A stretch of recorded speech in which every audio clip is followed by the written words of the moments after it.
I kinda can't get over how good F-Zero 99 is. It's been racing around my head like Captain Falcon doing laps in Mute City. It's just that good. It's the most I've enjoyed an online Nintendo game since, well, Tetris 99, I guess. So that leaves me wondering, is F-Zero 99 the best Nintendo Battle Royale to date? Let's figure it out.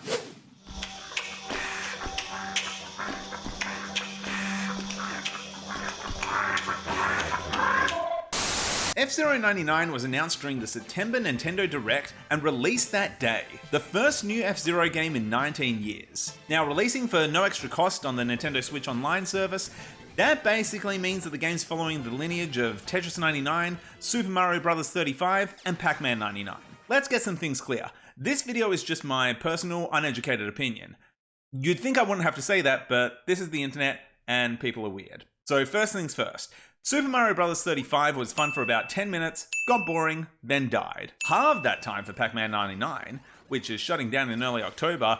That didn't set my world on fire either. So I guess all I'm interested in is whether F-Zero 99 is better than one of my favorite Switch games of all time, Tetris 99.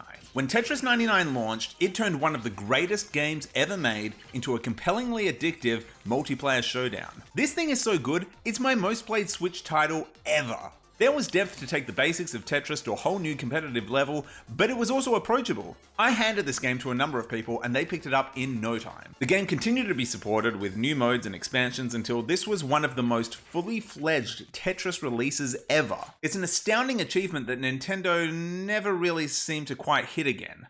Enter F-Zero 99. Now, I'm hardly the biggest F-Zero fan in the world. I like the Super Nintendo one okay. The Nintendo 64 release F-Zero X was more my jam. When I was younger, I genuinely thought it was the best looking game ever. I guess I was just really impressed with high frame rates or something. F-Zero 99. But when I saw the trailer for F-Zero 99, it made me believe they'd finally cracked the formula again to make a quirky little online edition for their subscription service. So imagine my shock when I pick this thing up and it turns out to be, and I'm not using these words lightly, hella rad. F-Zero 99's racing is straightforward. You're turning, you're drifting, you're activating your boost. But all the little additions make it super exciting. Collecting sparks to boost into an elevated track, spinning to damage your opponents, it all gives you plenty of stuff to manage, but it's never overwhelming. In fact, that's this whole game in a nutshell. It's just fun, whether you're doing well or not. Have I won a race yet? No, I suck at this thing. But there's so many dopamine hits all the time. The rival system matches you up against 4 races around your skill levels, so you can see how many you beat in a race. There's rankings across different categories, so you have more to fight for than just being the race winner. And whenever you hit a personal best, whether it's a lap time, a course time record, or your best ranking on a track, the game makes a point to let you know you've done bloody great, mate. There's 4 ships to race in and each one performs differently. The game gives you stats on the ships, but there's no better way to find out what works for you than experimenting. As I said, I'm a garbage racer, so I gravitated towards the Golden Fox. This feels more beginner friendly because it puts less pressure on my traditional F-Zero skills, and the high recovery stat means that I can focus on the risk-reward factor of boosting more often to try to get a better position. Then there's the different modes. The basic F-Zero 99 mode is, I guess, the main spotlight here, but there's also team races, pro tracks that force you to race more difficult courses, and sort of the main showpiece here is the Grand Prix and the shorter Mini Prix. The Grand Prix puts you into a series of 5 races where 20 competitors are eliminated on each track.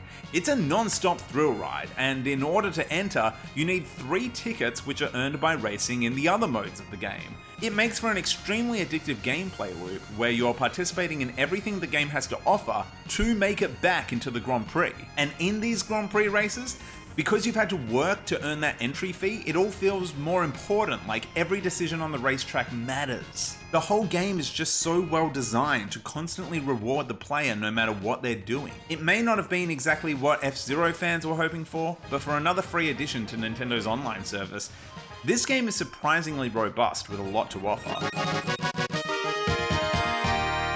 So it all comes back to my original question. Is this game better than Tetris 99? Is this Nintendo's best Battle Royale to date?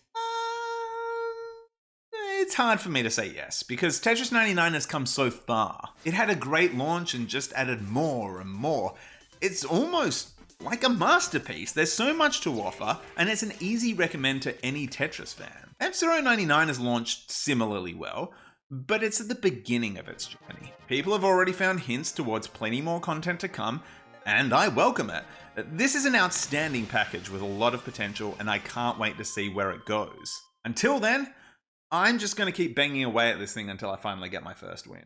Oh, hey, did you like this video? Like, subscribe, comment, do all that stuff. I'm also on social media as RiversFlowGames, and I'm streaming on Twitch each week at twitch.tv/RiversFlowGames. It's generally chaotic, but it's also a fun time to watch live. That'll do me. Until next time, thank you for watching.